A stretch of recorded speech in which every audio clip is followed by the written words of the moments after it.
वृंदावन बिहारी लाल की हो, ठाकुर जी महाराज की हो। व्यास जी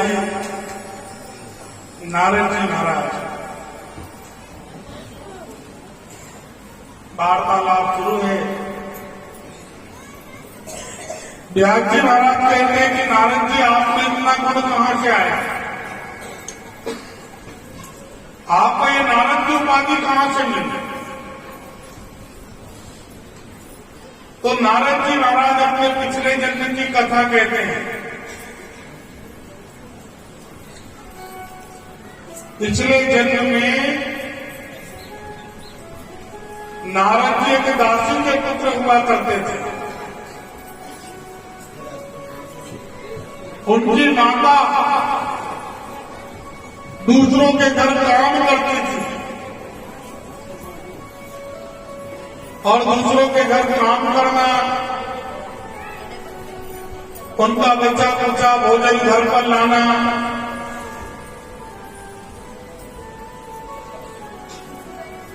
एक समय बहुत सारे संत महात्मा पधारे उनके नगर में।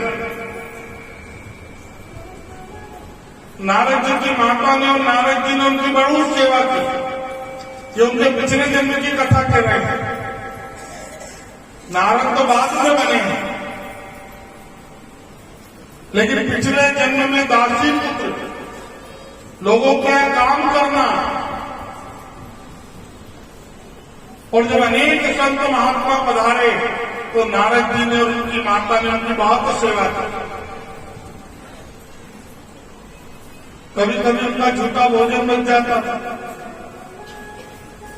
तो नारद जी संतों का झूठा भोजन खाते थे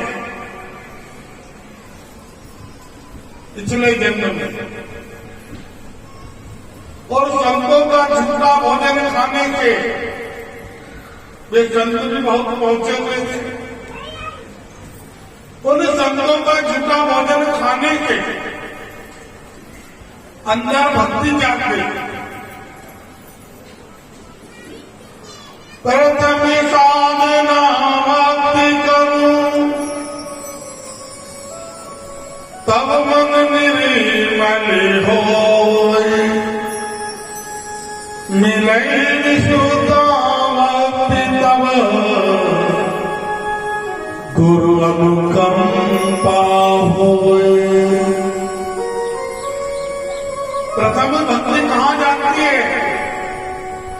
या तो कोई संत की मेहरबानी हो जाए, कोई गुरु की अनुकंपा हो जाए। और यहां पर संतों के झूठे भोजन की अनुकंपा हुई और नारद जी ने संतों का झूठा भोजन खाया।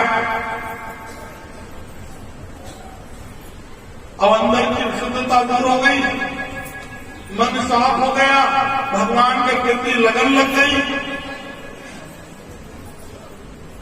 भगवान ने ठाकुर जी की भक्ति करना शुरू कर दिया। इतनी भक्ति करी, इतनी भक्ति करी, इतनी भक्ति करी, हजारों वर्ष लग गए। पहले सत्युग की बात है और पहले सत्युग में आपकी जो उम्र थी वो 1,00,000 वर्ष थी। ये तो बाद में घटते घटते यहां तक आ गया। 1,00,000 वर्ष की उम्र सत्युग में 32 फीट की आपकी हाइट, सोने के हीरे मोतियों का लेन देन, सोने के पात्र में भोजन करते थे आप लोग। हजारों वर्ष तपस्या करी लेकिन ठाकुर जी को कोई प्रसन्न नहीं कर पाया। भगवान ने कहा लगता उम्र मैंने ज्यादा बना दी। तो त्रेता में सीधे 90,000 वर्ष की उम्र आपकी कम हुई और त्रेता में धर्म का एक पेड़ टूट गया क्योंकि रावण कुंभकर्ण आ गए। संतों के यज्ञों को विघ्न किया गया। तब भी आपकी हाइट कितनी थी? 21 फीट और 10,000 वर्ष की आयु और सोने के पात्र में भोजन इसलिए तो कहते हैं राम राज्य था ना त्रेता युग में, उसी को कहा गया राम राज्य। सोने की मुद्राओं का लेन देन होता था। 10,000 वर्ष पूर्व भागीरथ जी को त्रेता युग में गंगा जी नदी में 5 पीढ़ी लगी। भगवान ने कहा यहाँ की उम्र ज्यादा है। द्वापर आया, द्वापर में फिर एक धर्म का पेट टूट गया। आपकी हाइट हो गई 11 फीट, फिर उम्र 9,000 कम करी और आपकी उम्र बची 1,000 वर्ष। भगवान ठाकुर जी आया, 125 वर्ष तक भगवान रहे। ठाकुर जी ने कितना राज्य किया द्वारिका में? 125 वर्ष तक भगवान अपने परम धाम पहुंचे। लेकिन दुर्योधन जैसे लोग भगवान को नहीं समझ पाए, उन्होंने भी भगवान का अपमान कर दिया।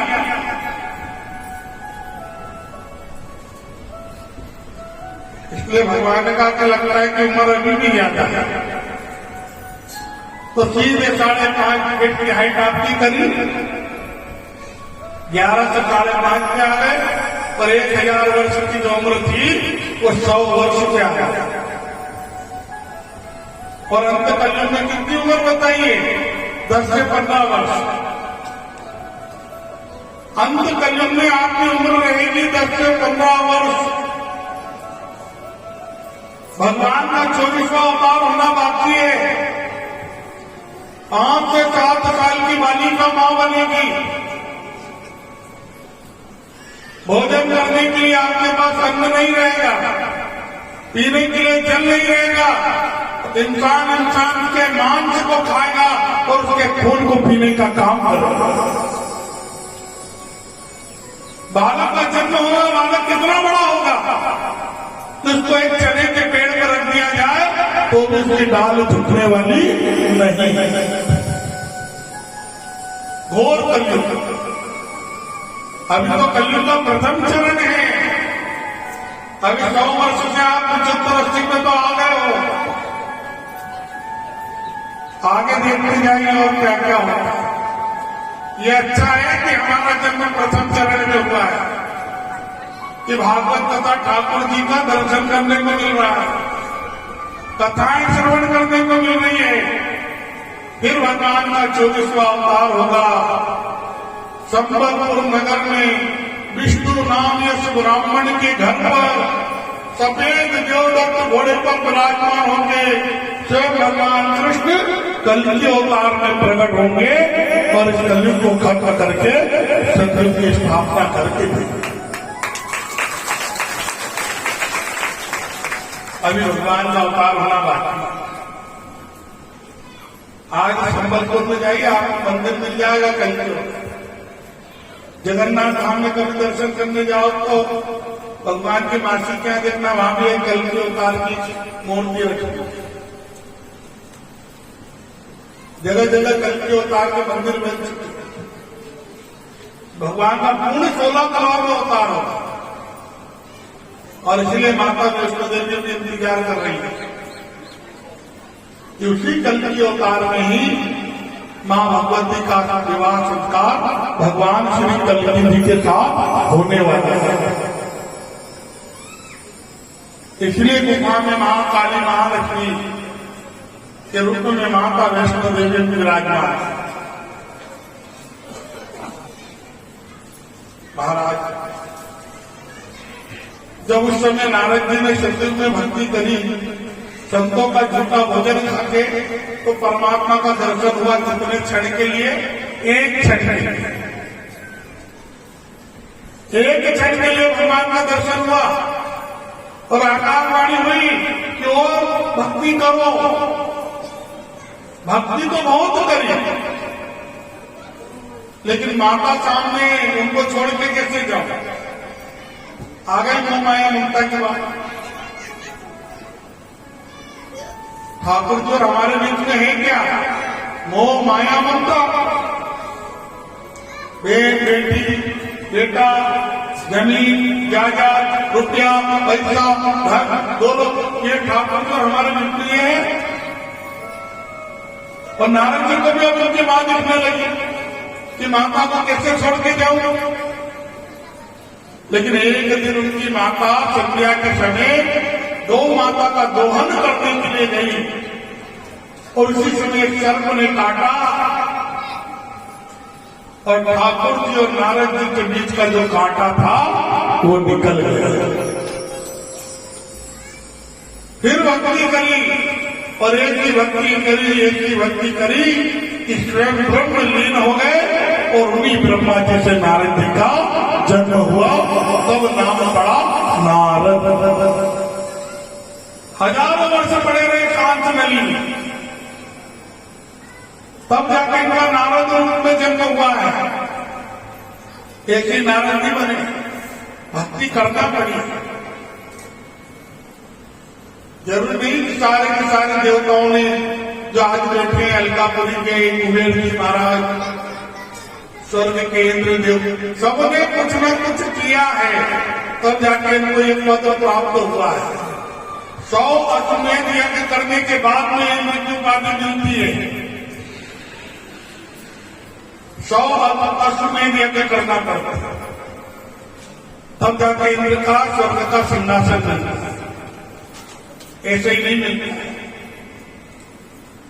सबने कुछ ना कुछ किया है। लेकिन अब व्यास जी महाराज कहते हैं कि एक आत्मदेव नाम के ब्राह्मण थे, उनके यहां कोई संतान नहीं है, गली गली भटक रहे हैं संतान प्राप्ति के लिए कि संतों का आशीर्वाद मिल जाए, महापुरुषों का आशीर्वाद मिल जाए।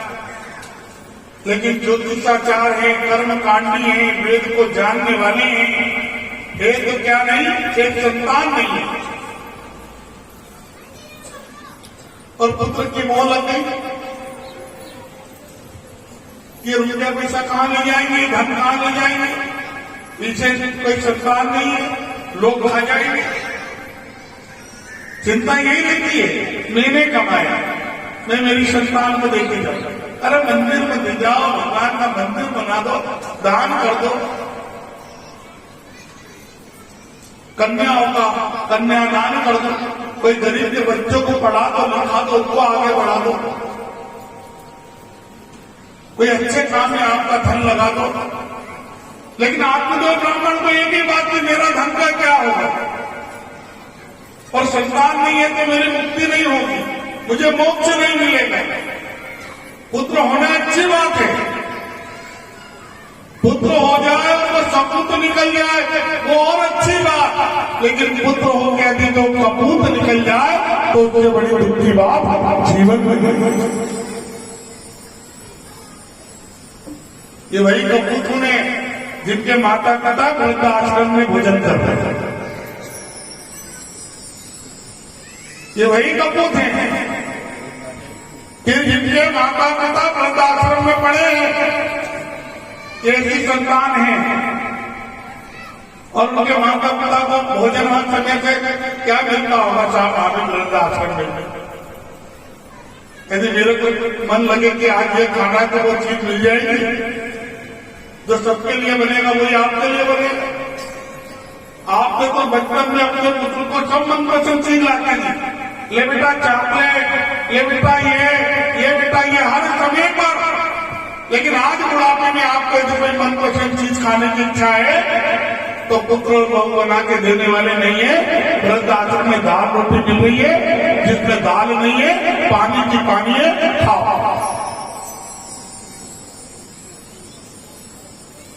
भंडारे का वजन ऐसे बनता था, दाल ढूंढोगे तो नहीं मिलेगी, लेकिन दाल जरूर है। भोजन में कंकर भी आ सकते हैं, उस कंकर से आपका दांत भी टूट सकता है। ये वृद्धाश्रमों के हाल है, हजारों लाखों गौ माताओं की सेवा एक साथ नहीं हो सकती, तो एक गौ माता की घर पे सेवा होती है।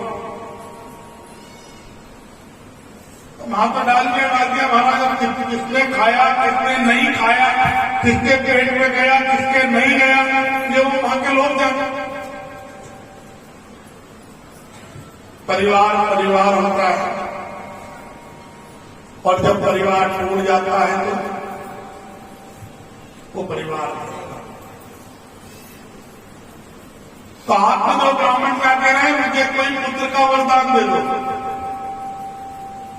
लोग समझा रहे हैं महाराज ठाकुर जी को पुत्र बना, ये आपको तार देंगे, इनकी सेवा करना।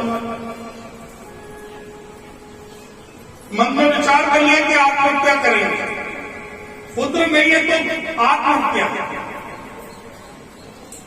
इतना मोह, और चले एक दिन आत्महत्या करने। तो दूर संतों ने रोक लिया, बोले ब्राह्मण जो रुक जाइए, आत्महत्या करना पाप है, आप कहां जा रहे हो? आत्महत्या करना पाप है, आप जाति से ब्राह्मण हो और किस लिए आत्महत्या करना चाहते हो महाराज? बोले मेरे आप पुत्र नहीं।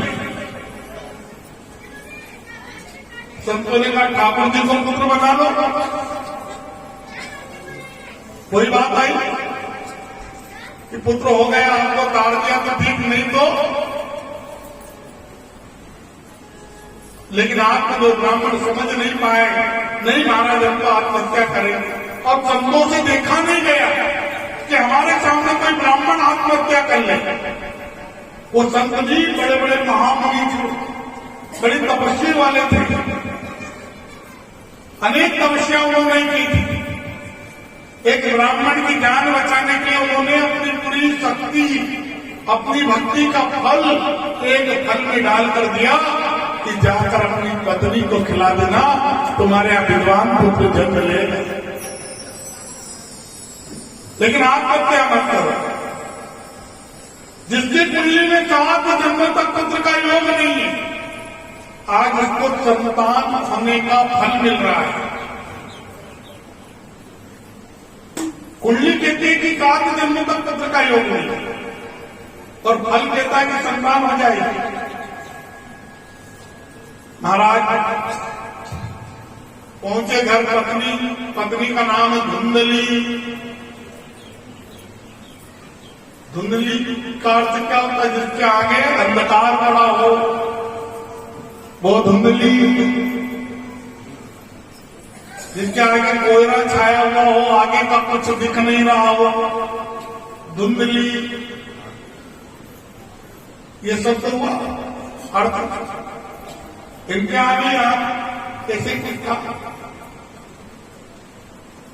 आत्मदेव ने फल दिया कि ये संतों का दिया हुआ फल है, इसका सेवन करो, तुम्हारे यहाँ निर्माण पुत्र, हमारे यहाँ निर्माण पुत्र जन्म लेगा। तो नया नया कल्याण था,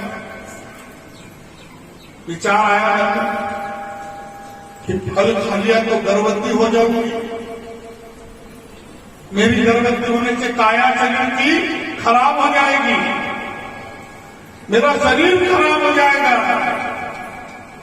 और बालक को जन्म देते समय बहुत सा कष्ट होगा। मैं उस कष्ट को कैसे सहन करूं? और कई बालक गर्भ में कुछ हो गया, कहीं उल्टा पुल्टा हो गया, अनेक विचार धुंधली के मन में आए। उसने तो वो फल खाया नहीं, खुटे के ऊपर एक गौ माता बंधी थी, वो फल ले जाके गौ माता को खिलाता था।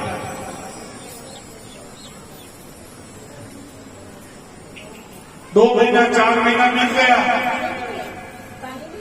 ब्राह्मण जो ने कहा क्यों फल का फल मिला कि नहीं? झूठ कह दिया, बोले बिल्कुल मिल गया है। लेकिन झूठ तो कह दिया, लेकिन अब क्या कहे?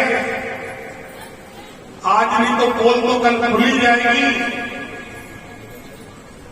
उनकी जब बहन आई तो बहन से कहने लगी कि मैंने ब्राह्मण देव से झूठ कह दिया कि फल का फल मिल गया, फल तो मैंने गौ माता को खिला दिया, अब मेरी पोल खुलने वाली है, ये मुझे घर से निकाल देंगे। बहन कहती है फिक्र मत करो, मैं गर्भवती हूं, मेरे यहाँ जो बच्चा होगा उसको तुम ले लेना और उसके बदले मुझे धन दे देना, मेरे पति को धन दे देना। बच्चा पेट में, और उसको बेचने का काम है, और मां के गर्भ में वो बेटा वो बच्चा चल रहा है। अब ऐसा बच्चे की नींव यदि ऐसी डलेगी तो संसार में आके क्या करेगा?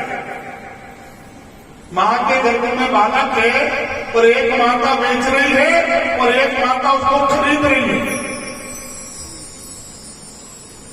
दुनिया में सबसे प्रथम गुरु कौन है? मां। मैंने कल भी कहा था, मां चाहे तो अपने पुत्र को प्रहलाद बना सकती है और मां चाहे तो अपने पुत्र को धुंधकारी बना सकती है, क्योंकि मां के गर्भ में नींव रखाती है बालक की।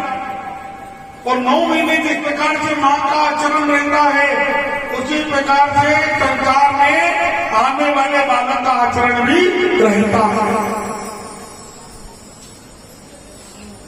अब धन की बात हो रही है तो बालक भी बाहर आके कहेगा धन दो धन दो धन दो, और जब धन नहीं मिलेगा तो चोरी करेगा, चकारी करेगा, हत्या करेगा, हिंसा करेगा, जीवन के कब पूरे काम वो करेगा।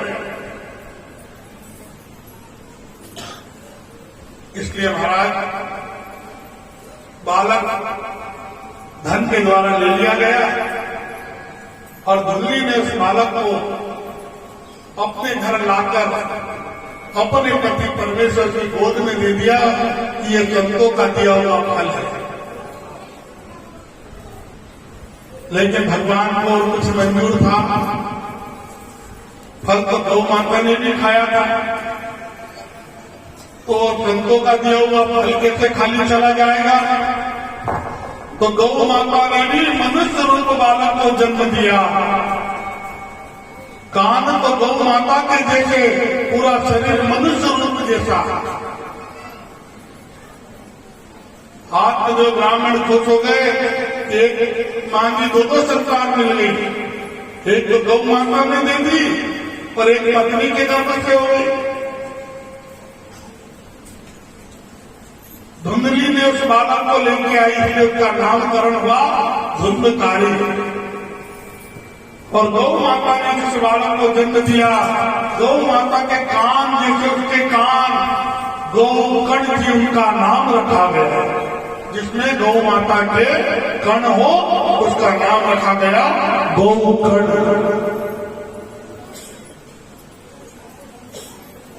समय बीतता गया, दोनों को शिक्षा साथ में मिली, लेकिन एक जो मां के गर्भ से सीख के आया, लाओ देव धन देव धन देव धन, एक तो वेद पुराण का ज्ञाता बना और एक चोरी चकारी करने वाला धंधकारी, मारना कूटना, लोगों की हत्या करना, सब बुरे कर्म उसने जीवन में किए।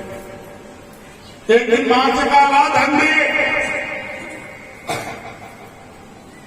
वो मां भी बदतर देती। अब वो मां पछता है कि यदि वो फल में खा लेती तो आज गोकर्ण की जैसे बालक को जन्म मैं अपने गर्भ से देती। अब पछतावा हो रहा है।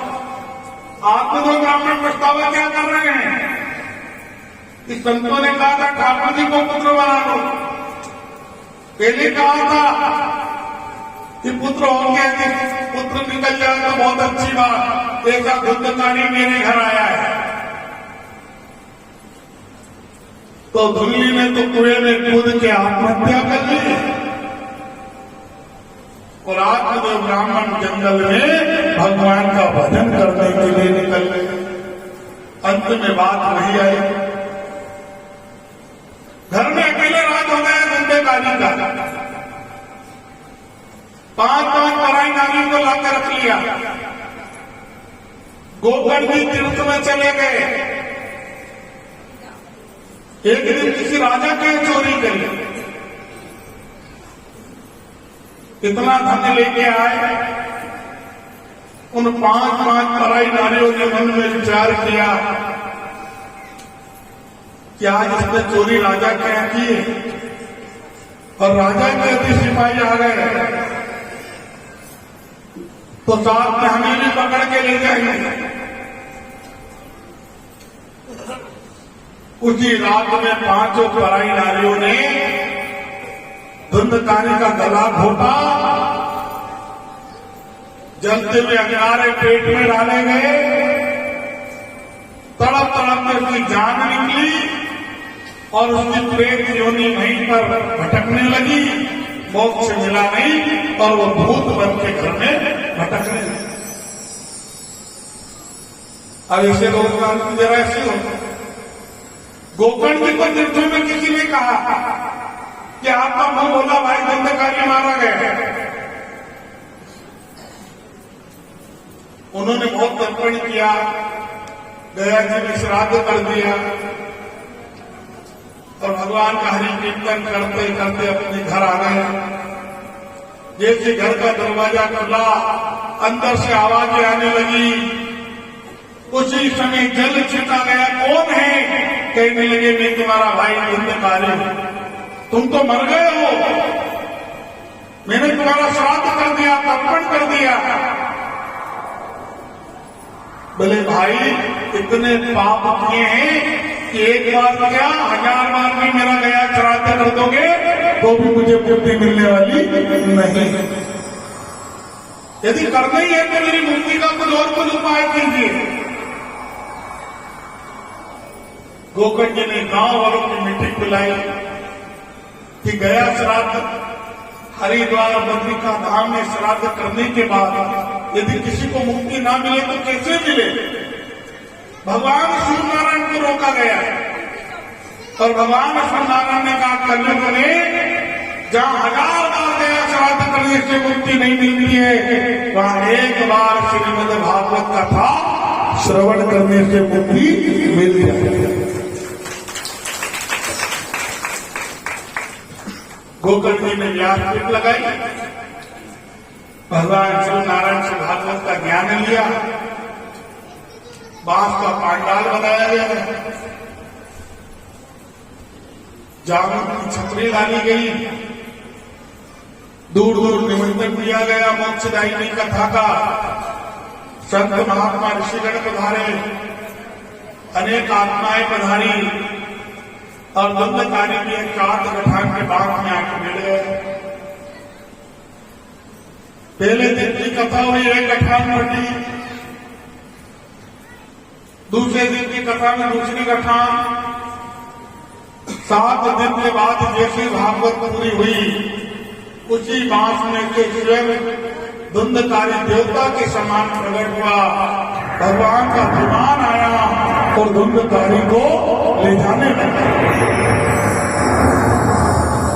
गोकर्ण जी ने कहा उनको ये भेदभाव क्यों? भगवान नारायण के पार्षद आए थे धुंधकारी को लेने के। बोले कथा तो बहुत से लोगों ने सुनी है, बहुत सी आत्माओं ने सुनी है, लेकिन धुंधकारी के लिए विमान क्यों आया? वो भी भगवान श्री नारायण का।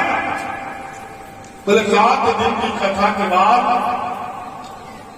एक जगह बैठकर कथा तो श्रवण करी, लेकिन धुंधकारी ने उसके ऊपर चिंतन भी किया। कथा श्रवण करना अलग बात है, चिंतन करना अलग बात है। इसलिए कथा को श्रवण भी करें, चिंतन मनन भी करें।